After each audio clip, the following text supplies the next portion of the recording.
Hello everybody, my name is Connor and we are here with another Oden game. I really love this deck. I know I had it built in the sim before OP06 came out, and I was like, I can't wait for this leader.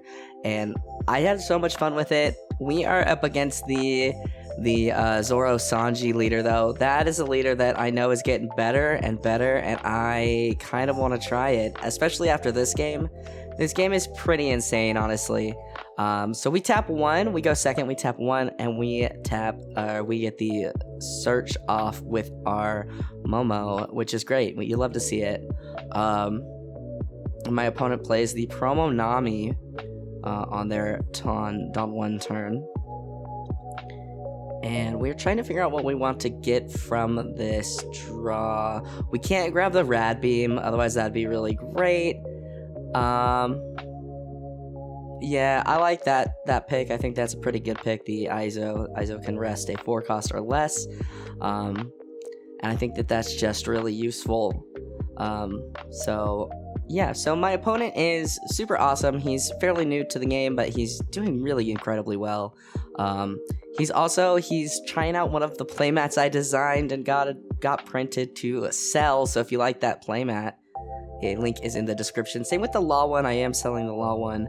But my opponent goes ahead and plays out the Mihawk here, and he plays out the Mihawk, and he realizes the card he was gonna play isn't Slash. And I tell him, "You want to take that back? Like it's chill, dude." And he said, "No, like I'll live with it. Like I'll just play him out on board." And I said, "All right, man. Like, you know, this is the finals, but I'm more concerned about having a good time, having a good game, and you know, especially because my opponent is new, just letting him learn the game." So he swings 5 and we take him. We get another Kid and Killer, and our hand is looking massive, which is awesome. Super awesome. Love to have a large hand here. That won't last long though, because every Wano card is a counter, and I have so many Wano cards. So I'm trying to figure out what I want to play. I know the Zoro Sanji leader can be pretty scary, honestly. I go ahead and I just swing 5 at lead just to kind of see what he wants to do, to see if maybe he wants to counter out. He ends up taking it, and I go ahead and tap 3 for the Nekomamushi blocker, which I like that blocker. It's a small blocker, so against like removal decks it won't do much, but in a lot of the matches that are not removal, it's just a little guy that, you know, helps me live a little longer. So I'm trying to figure out what I want to get off of this Momo, and I'm thinking I'm really torn, and I have, it looks like Denjiro in my hand. I'm thinking about getting Izo, but I end up taking Ryuma. I don't hate that. I know Ryuma's KO ability is very useful. It's unfortunate that he can only KO a rested character, but you know, it definitely adds some pressure on to the game, honestly, I feel. So we're at 3 life. The layout should be telling you guys. I know my sleeves make it a little hard to see, but my opponent is also at 3. But yeah, so I definitely think we'll be playing Zoro and Sanji in the future at some point. There's just so many leaders I want to try, honestly. I love this game so much. So my opponent plays this Basil Hawkins that he picked. He put this in his deck right before the tournament started, and oh man, this card is a pain in my ass. I'll put a picture of it up on the screen about now if I didn't put one up earlier, but it definitely becomes the bane of my existence here. But he swings his Nami into my Momo, and I let Momo go. I counter out with the Nekomamushi. I don't know how I feel about that. But we do get a Rad Beam, which is nice. I did put them in my deck. Rad Beam it's very nice to have. I wasn't running it because I was like, I'm always out of Dawn. And then I threw it in at like 3 a.m. the night before, and I'm very glad I did. So I tap 5, I play Yamato, and she lets me move a Rested Dawn around. So I put 1 on Oden, makes him a 7k for this attack. and I swing 7 at life, I believe. And we have 1 Dawn up for the Rad Beam, so that is useful. I definitely, at this point in the game, I'm feeling pretty confident. I have a full hand. My board is looking pretty good. It's not until Basil Hawkins gets to be Basil Hawkins that things happen, that I start to have some trouble. And there will be a cut in the video because we do have a bit of a question with Basil Hawkins. I think it's coming up soon, but I'll let you guys know when it happens. And hopefully get your guys' thoughts on it too, because there wasn't like an official judge, I believe, at the tournament.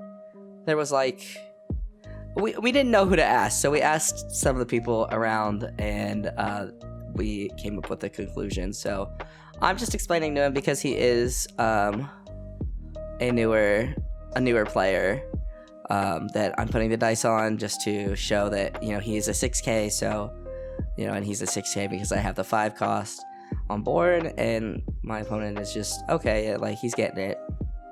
So my opponent draws for turn, and yeah, he's sitting at a handful of Dawn. I've honestly been thinking about using like Uno cards. So he ends up, so this is something that I wasn't sure, but he ends up 3000 worldsing my Yamato. And from what I was pretty sure and what I looked on the sim, Oden still gets the 6K for this turn. So that's what the sim did. That's what I was pretty sure how that worked, because it happened last turn or during my turn, and so I think the effect stays. So that's what we went with here, and it's okay. It didn't help me too much. But yeah, there was a little bit of discussion in this game. I don't feel like it took that long. So, here's where the video is gonna take a cut here. But so with the Basil Hawkins, it says if it attacks a character, and the question was, if I block with Nekomamushi, if he swings at lead and I block with Nekomamushi, does that activate that ability? Does that make it so he is attacking the character? The other people at the tournament said yes. So if you guys know the official ruling on that, let me know in the comments down below. I'm actually very curious, because it makes sense, but it definitely made it very hard to play around Basil Hawkins, because I had to counter. I couldn't block out. So I'm gonna go ahead and cut the video. Other people at the tournament, they said that yes, Nekomamushi, blocking with Nekomamushi makes it count. So I didn't want him to. That made it really hard, because I knew he can restand with his leader as well, which his leader is still tapped, but he has not swung with his leader. So just letting you guys know there. So that's kind of what we decided, that was the ruling on that. And if it's not, I would very much like to know, but it makes sense. So I didn't want him to attack with Nekomamushi, get the stand, or attack with Basil Hawkins, restand because I block with Nekomamushi, and then have him restand again because I block with Zoro and Sanji. To me, that didn't sound like a fun time. Granted, it could have been okay, but he goes ahead, swings with leader. He swings 6. I counter out with the Ryuma, and he restands Basil Hawkins. And he's trying to return Nami with leader ability, but we do look it up we do reread the leader and realize that it has to be a 2 or less. So he will take or 2 or more, excuse me, a character with a cost of 2 or more. So he will take Mihawk there back, so he can restand Hawkins. And yeah, so I show my counter out with the Ryuma, and Hawkins is up again, and so this definitely made it really difficult, because it made it so I felt like I couldn't use my blocker against him. So here I am trying to counter out. I drop a 2K, and I'm like going to drop Kid and Killer, and then I remember Kid and Killer is not Wano, so I dropped in 0. I'm thinking I can use Aizo's ability to lessen the blow that Basil Hawkins is currently giving me. And I'm trying to figure out how do I get rid of Basil Hawkins. Like, I have to get rid of him. He is doing some serious damage. And we top deck another Yamato, which is, it's beautiful, it's great. And it looks like we're at about 8 Dawn. So I'm sorting out my Dawn, kind of trying to see what I can do. I put 5 to the side so I can see it. And then I have 3 left. Doing a little bit better job of fanning out my Dawn and counting my Dawn. I will promise you guys I will get better at that. So we play Izo. We put the rested Dawn on Oden, and I'm trying to figure out what I want to do here. I'm not 100% sure. I think so. I load up Dawn on Oden, and I swing into Basil Hawkins. I want him gone. So what is that? 7, 8, 9, 10, I think. So he counters out of it, and with 2 2Ks. And I'm like, fuck. Like, I have to survive another turn with Basil Hawkins. Thankfully, he hasn't played. He hasn't played. He doesn't have anything he can return, but he's almost at max Dawn, so he's going to. He's going to do that. So that Basil Hawkins definitely made this game really hard for me. I think I was feeling really confident and in control, and then when Basil hit the field, it definitely flustered me, and I think that it put in the work. So I'm letting him know. I'm trying to make sure that I'm keeping him informed with what my cards do, because he is new. I don't want to, I don't want to have him be unaware. So I'm letting him know that what Izo does on his turn, I can minus 2k. And yeah, honestly, I love this deck. It did pretty well for me this weekend during this tournament. And so my opponent drops the Sanji, which is scary. Honestly, that film Sanji is very scary. So he drops Sanji. I think he might, yeah. I let him take it back. He's like, oh no, I didn't want to do that. I let him take it back. He drops Mihawk. I'm like, okay, that's fine. Granted, it's the finals. Maybe I shouldn't have let him take it back, but I'd rather him get the hang of the deck than me, be a hard ass, so to speak. So he swings, I believe that's 7 into my 6k leader.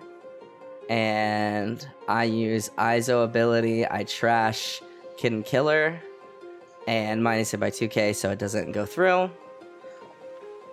Just to try and survive that hit.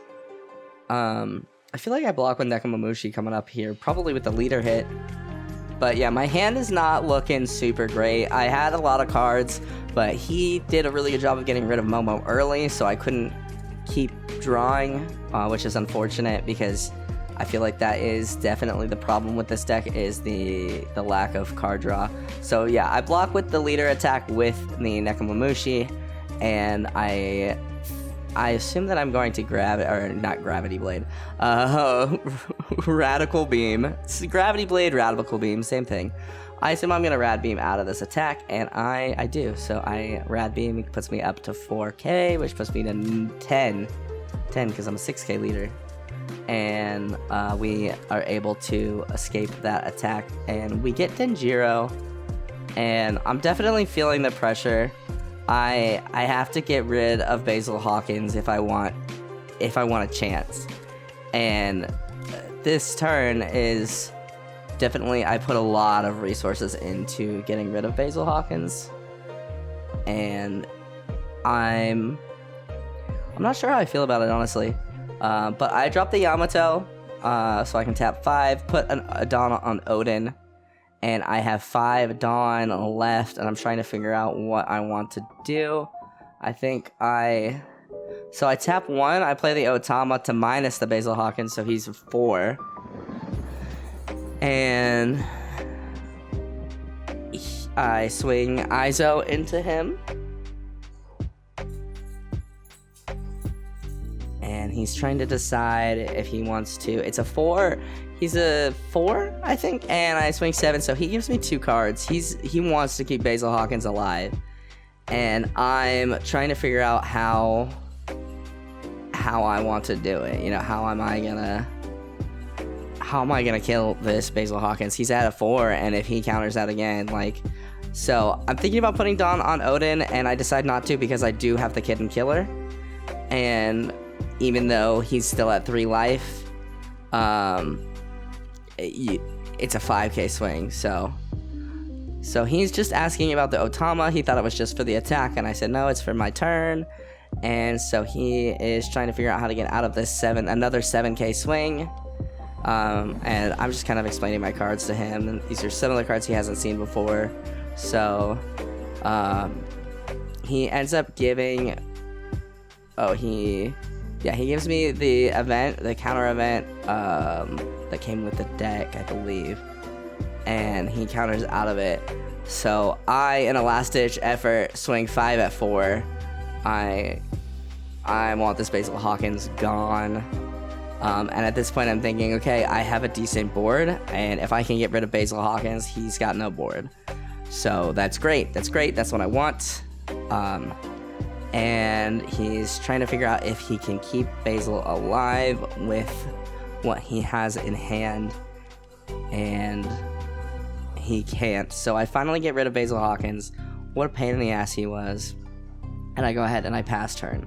And I'm feeling better about the game at this point, because all he has is his Nami on board. So he ends up playing Brook, just Brook by himself.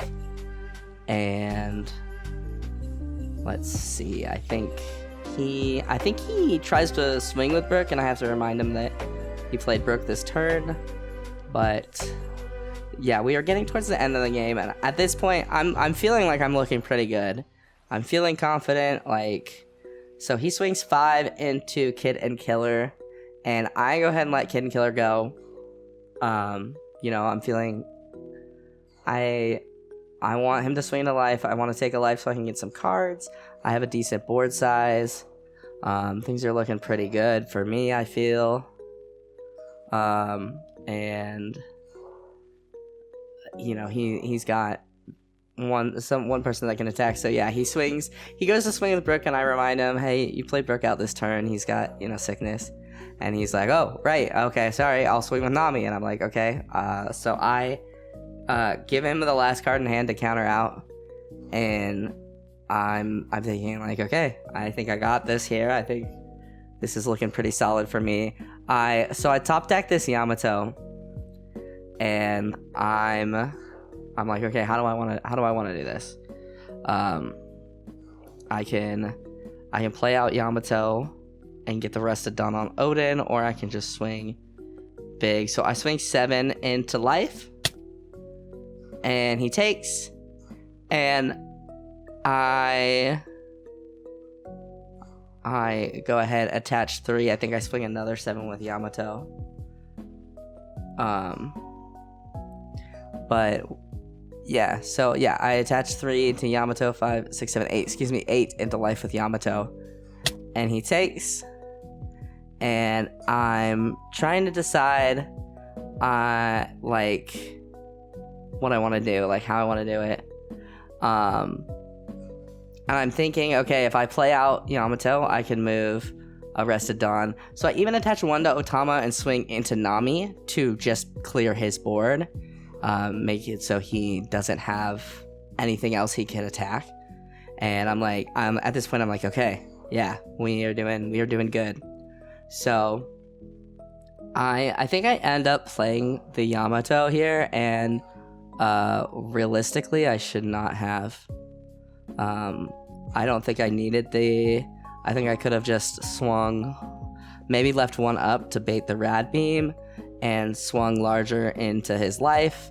But I play the Yamato, I Yamato effect, put the Dawn on Oden, and Yamato effect put more Dawn on Oden, making it harder. My thought was, I'm gonna make it really hard for him to counter out. So next turn, I go ahead and I just swing hard, and, you know, with Izo swing in, and that's my thought. That's my thought process. I'm thinking he has about 5 cards in his hand at this point, I believe. And yeah, I'm feeling pretty solid, pretty confident. And you know, even with the Oden playing out, I can't remember what he was asking, but we were going over some of the plays. I was just making sure he was following along. And you know, so I have no cards in hand, which I should have, and you'll see why I should have kept the Yamato in a second here. My opponent is trying to figure out what he wants to do. He's got, it's like 4 or 5 now that he's drawn for turn. He does not have a lot of cards in hand. And if I kept Kid and the Killer alive, I could have gone for game last turn, but I let him die. And maybe I shouldn't have. I don't know if there was much else I could do, honestly, because he swung into Izo. So definitely. So my opponent told me that he ends up top decking the Hody Jones. I have no cards in hand. I have 2 life. And he top decks Hody Jones, and I'm like, oh, okay. So he is really thinking through his stuff here. So he taps his 7 Dawn for Hody. Don't worry, he got there. And he has 3 Dawn left. So he ends up, he puts 1 on lead, swings 6. And since I don't have any cards in hand, I can't counter out. Oh, well, he puts 1 on lead, and then he's sorting out his Dawn. He puts 2 on Brook, so that's 7 on, he's at 7k Brook. So he's got 3 attacks coming.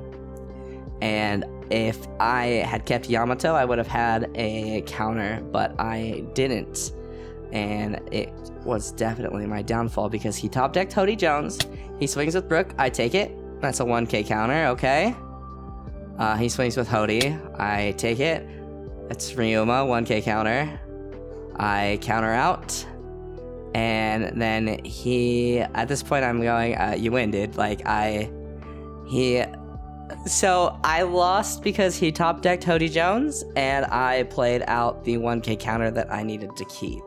So I was pretty upset, but looking back at it, it's kind of like just a learning experience for me. I definitely think, I know there was no real point for me to swing that hard with Oden.